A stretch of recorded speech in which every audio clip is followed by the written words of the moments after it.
What's up, everybody, and welcome back to my channel. Another season. We're already on season 4. I can't believe it, of Love is Blind. It feels like we just wrapped up season 3 a minute ago, especially with all the news that still comes out about that cast.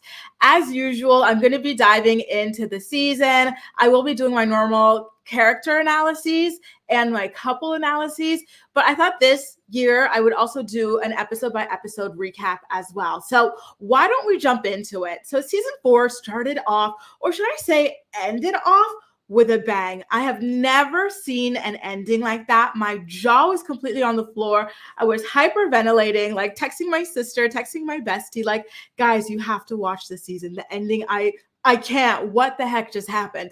We're going to get into that in this recap, of course, but let's start off from the top. The first person that we're really introduced to is Kwame. I assume he's Ghanaian, but he never even really confirmed where he was from and whatnot, what his origins are. And in fact, he kind of gave me self-hater vibes, to be quite honest with you. He was talking about how he wanted to go by a fake name, Alex, to fit in better, probably to pass better and sneak date like white girls or something like that, which, listen, I am all about this world. Date who you want. Race doesn't matter and whatnot, in my opinion, like when it comes to dating and stuff.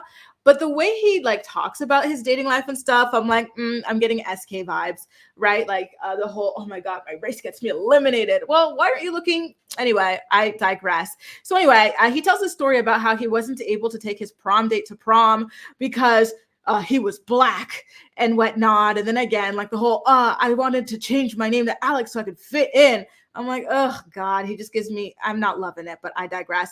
Anyway, he gets on really well with a girl named Micah, and he calls her his number one pick for the moment. And she even says that she has a crush on him as well. And so we kind of get to see how that relationship sort of evolves until a new guy comes along named Paul. Mind you guys, I did have to stop digging for photos of these people because I kept getting spoilers. I've only seen the first 2 episodes. And so when I Google Love is Blind, this cast member, I'm seeing who ends up engaged. And I'm like, damn it. I didn't want all this. So I don't have a photo of Paul for you guys for the moment, but I will for next episode recap. So he's an environmental scientist and he has a date with Micah as well. And he's already joking about celebrating their marriage or their wedding in Italy because they both talk about loving that country. I know that they're supposed to rush to get married and whatnot, quote unquote, but I don't love when people dangle a carrot in front of people's faces. And I always find it to be a bit manipulative on, the part of the men who do it. But I digress. And then, I knew it was a red flag because guess what he does later? He does the same thing to Amber. They bond over liking Italy as well. Beignets, because he's from New Orleans. And he's like, wow, we can have those at our wedding, our reception. I'm like, well, you were just talking about marrying the other girl a second ago. And now here you are dangling the carrot in front of this one too. I'm getting F-boy vibes. And so immediately I am not a fan of Paul. And I have to tell you guys, I'm super easily influenced because when we were talking about beignets, I went to this bakery, this patisserie, because I was going to go to my friend's house for dinner and a sleepover. And I had to bring the dessert. And so I go and I saw they had beignets and I was like, child, look at me getting influenced by these people, these random, So I had them and they were so good. By the way, what is Amber doing here? The girl is only 33 years old and she's already been married and divorced 2 times. To me, that's a massive red flag. Of course, everything is the fault of her ex-husband. She did nothing wrong, but I'm sorry, 33 and twice divorced. To me, I would not date someone in that situation. And I don't think that someone like that belongs on this show. She's already had her chance twice, and both times she chose wrong. So what is putting her in a pressure cooker where she has to choose quickly? What's that going to change? I already think that no, absolutely not. But I digress. Anyway, there's a guy who comes along, and his name is Zach. And he keeps joking with people that he's a stripper when they ask what he does. And I'm like, that is just so icky. I don't love it.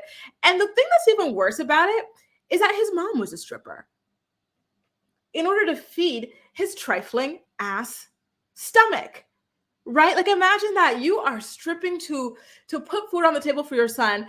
And then meanwhile, this guy is out there making fun of your profession. Dude, What the hell? I really did not like that at all. But I think that says a lot about his character and his insecurities and his judgmental side towards this profession, and this just the misogyny that is all wrapped up in that I'm not a fan of.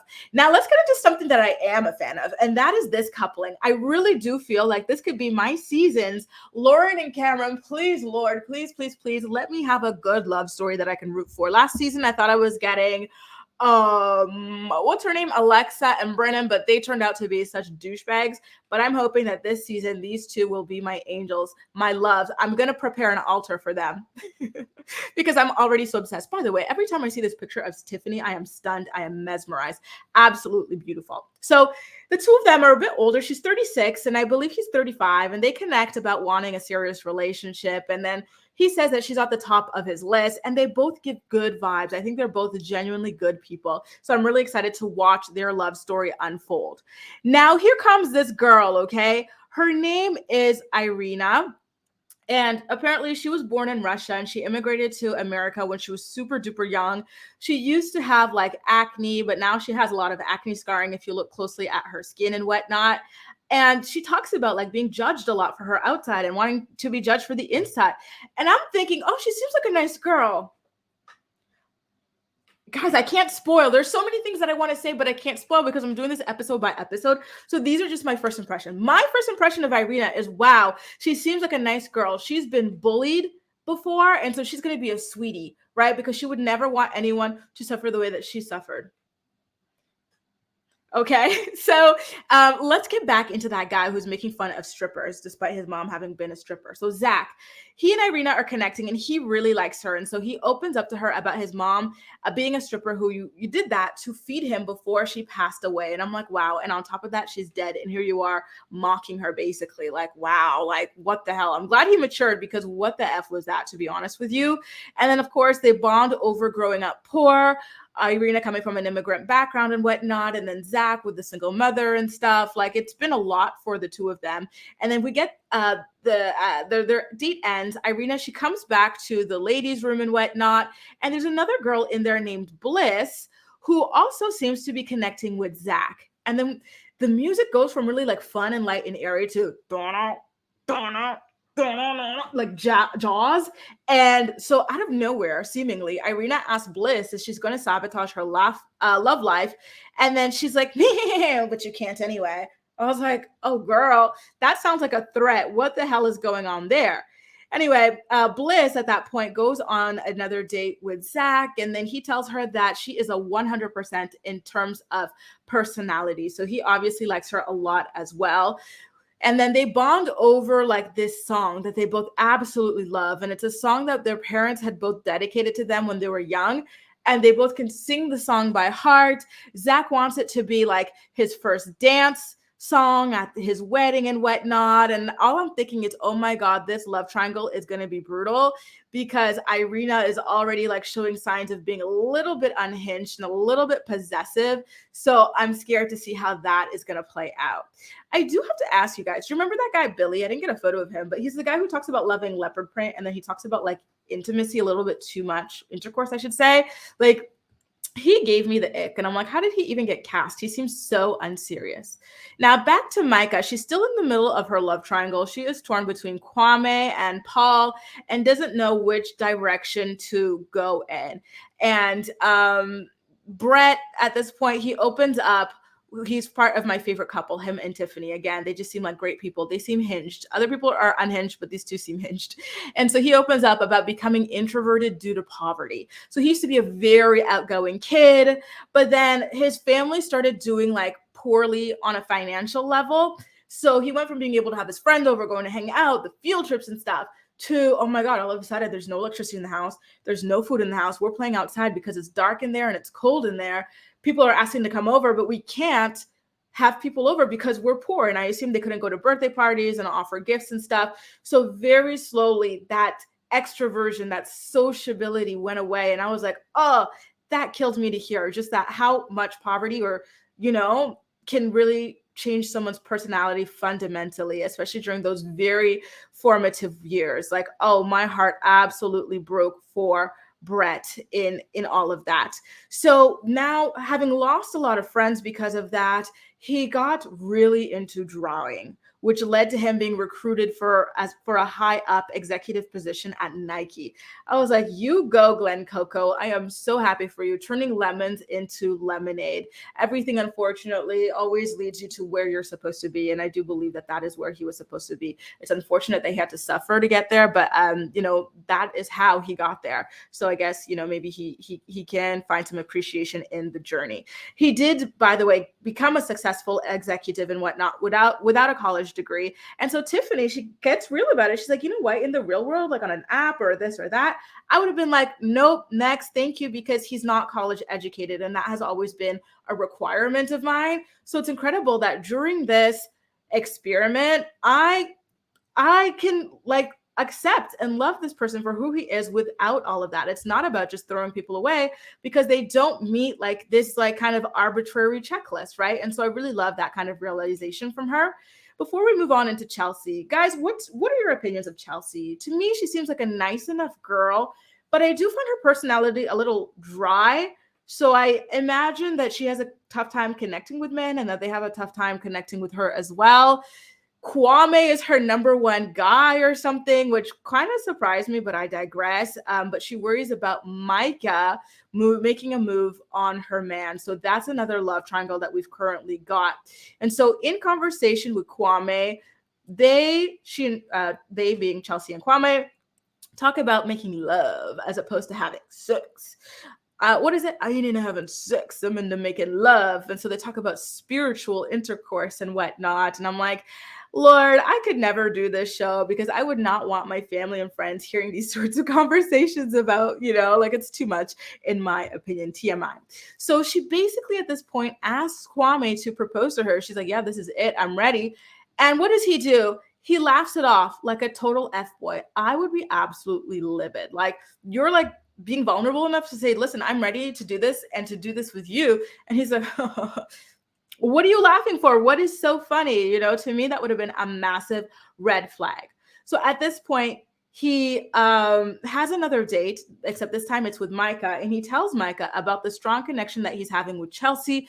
But you can already tell that he wants to keep Chelsea as his backup, and he's testing the waters with Micah to see if she can assure him that like she's all in it for him. He even like tests things. He's like, listen, one thing that we really did connect about is the fact that she's really reassuring to me. Like, I always know that she's into me and that this and that, but I don't get that with you. And Micah, being the ultimate F girl that she is, she's like, you know what, Kwame? I don't even know how it's possible to have numerous strong connections. Are you sure you have a strong connection with me? Because you have one with someone else. And so I don't believe you. And it's like, meanwhile, she's got a strong relationship with Paul that she's leaning into as well. Like, she's very hypocritical and she just wants to eliminate all the competition and keep everybody for herself. It reminds me a lot of Barnett from season 1. He was a total F-boy as well, who would ruin people's chances of getting with other people just to like make sure he had all these options just for himself to choose from. So again, in line with sabotaging things, Micah tells Kwame that Chelsea is too easy. She's reassuring you and stuff like that, but come on, like, good things are worth fighting for. They don't come easily. Like, don't fall for the validation. Are you sure you even have a genuine connection? All sorts of things like that. And then at this point, he's like, listen, Micah, just tell me, can you be honest? Can you honestly say that you see a future with us at 100%? Right? And that at that point, she's like, I can kind of like see, right? Like, but she's not like sure. And at this point, I knew 1000% that Kwame was going to choose Micah over Chelsea because guess what? The people who do these shows are not emotionally healthy. The people who do Love is Blind, A Perfect Match, all these other like dating shows, they're typically not healthy, right? And so at this point, you can tell that Micah triggers Kwame's abandonment wounds, all his fears of not being good enough, all his fears that he'll never be chosen. And so that's why he's going to go for her, because in going for someone that triggers all that stuff in you, you can conquer. And if you can conquer this person or whatever, it'll make you feel like, oh, this now finally I can accept, right? That like, I am good enough, that I this, that I that. Like, it's just, you keep chasing something like a mirage. The further you chase it, the further it goes away. Whereas Here's Chelsea, who's emotionally available. She's stable. She's reassuring. She lets him know that she's a priority. These are things that repel him because he's not used to those things and he doesn't think he deserves those things. So he's going to chase something instead that triggers all those core beliefs of his, which is that he is not worthy, right, at the end of the day.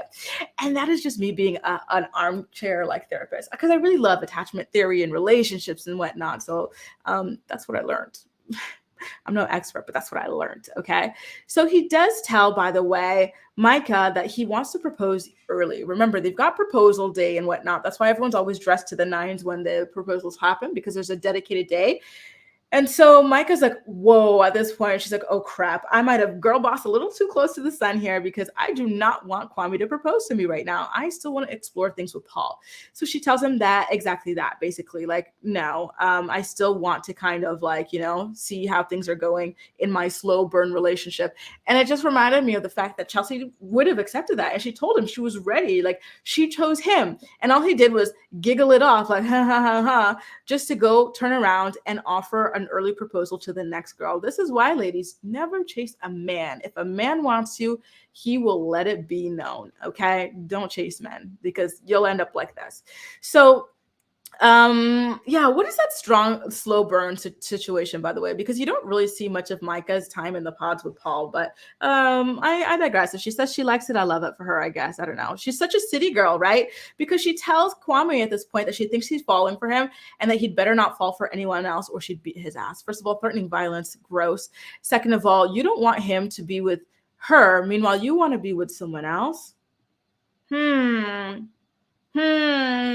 She's not serious. How did she even get put on the show? Now, let me tell you, there's a demonic duo in this house. That's what I'm going to call them, because they act like such demons. And that demonic duo is Micah and Irina. Whenever these two get together, all hell is about to break loose, because they are two absolute mean girls who love laughing at other people's pain. And it's gross and it's sociopathic almost, and it's demonic. That's why I call them the demonic duo. So after Kwame bears his soul to Micah, she comes back to the girls' place and she tells Irina about the conversation, and they laugh at him wanting to propose. And she's like, yeah, like he wants validation and I'm withholding that from him. My jaw dropped. Like, wow, like there's something wrong with you. The fact that you can like brag about this is really sick. You need to get some help.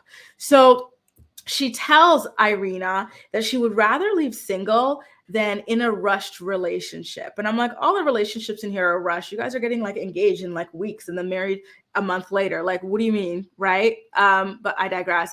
Now, let me tell you about another man that I'm in love with. Okay. His name is Marshall. Marshall. He gives me Barack Obama vibes. Like, I love him. So Marshall is a very good pep talker for Brett, because Brett is truly falling for Tiffany and it's scaring him. And so Marshall's like, listen, you got to let love in. It's scary. Love hurts, but it's worth it. Right. And so that made me so happy. I'm like, Marshall, if I were in here, I would go for Marshall 1000%. He's gorgeous. He's emotionally intelligent. He's literally intelligent outside of that too. And he's just so clean cut, well dressed. Like, that is like my type of guy. I think that is my crush of the season, to be honest with you guys. Brett goes on another date with Tiffany, and then he tells a very sad story about how his brother had been dating a girl for like 9-10 years. They finally get engaged. They're getting ready to have a wedding, but then his brother suddenly passes away in a car accident shortly thereafter. And it wasn't even far from the home. It was like 5 minutes away from home that it all happened. And that was really sad. And it was an experience that shaped him, right? Like, it made him feel like everything can be taken away in an instant in life. And, oh God, I really, really, really sympathize with him on that. Meanwhile, Paul, again, he's really dangling the marriage carrot around to anyone he talks to, whether it's Micah, whether it's Amber. So he does it again with Amber. And I'm like, at this point, stop. I can't stand it, right?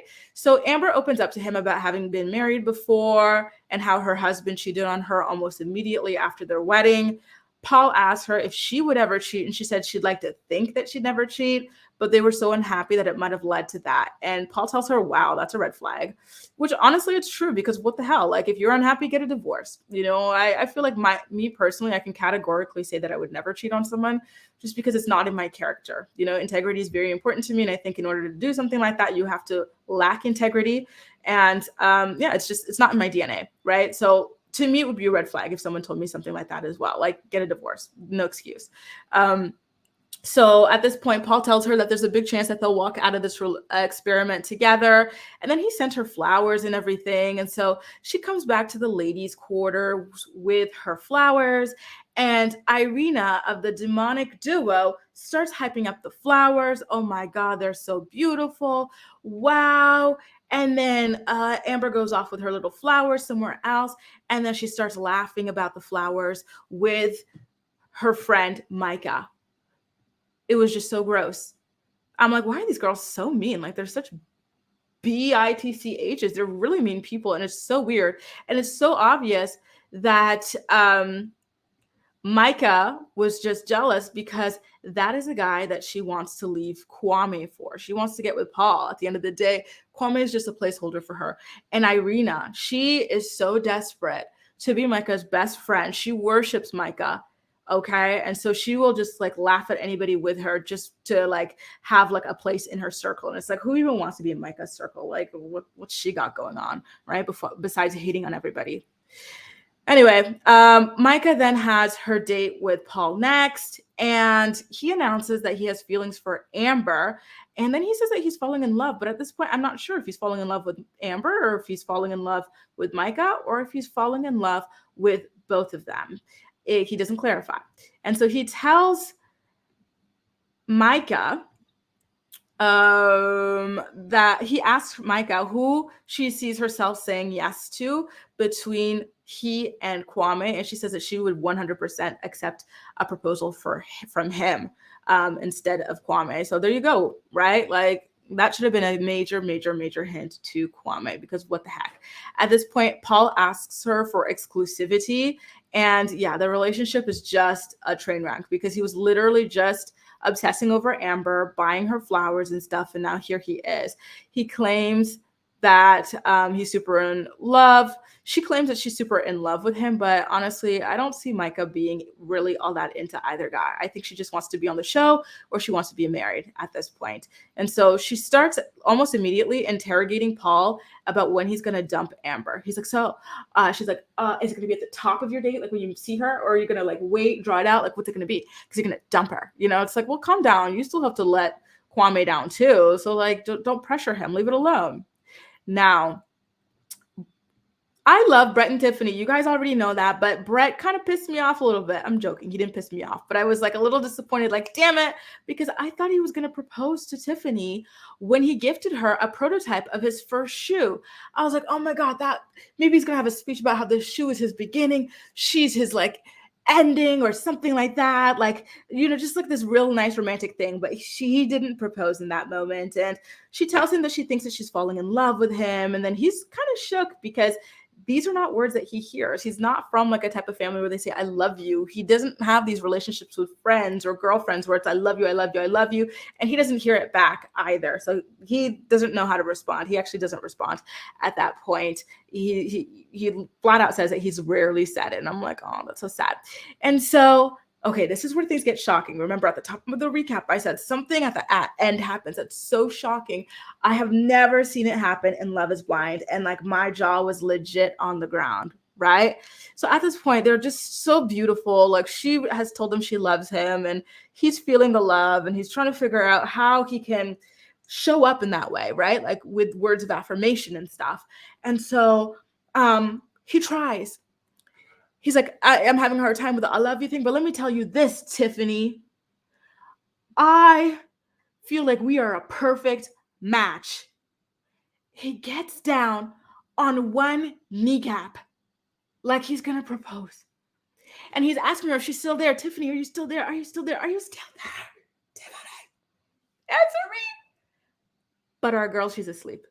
And unfortunately, she doesn't snore. So he doesn't know that she's asleep. He thinks she like walked out or something like that. He doesn't know what happened on the other side. He's there on his wobbly kneecap, wondering what to do. And I was freaking out. I almost like got off my chair and like, you know what I mean? Like I was freaking out. Like, what's going to happen? What's going to happen? And then this is where things get like, whoa, dude, calm down. Okay. He asked a million times, Tiffany, are you there? Nothing. So he's like, wow, I am so done. I am done with her. What is it? Blah. I'm like, dude, you don't even know what happened. The last thing she said to you was that she loved you and that she's happy. So why would you go from that to assuming the worst, that all of a sudden she changed her mind and ran out of there? Like, where would that come from? Tell me, where would that come from? Why would you flip to that? To me, that makes me scared that he's got issues, that he's got those abandonment issues that make you act out in like rage, like the Matt style. Remember Matt from the last season? I don't think Brett is going to be like Matt from the last season, but he showed a side that I did not appreciate. But I wonder if it was triggering for him,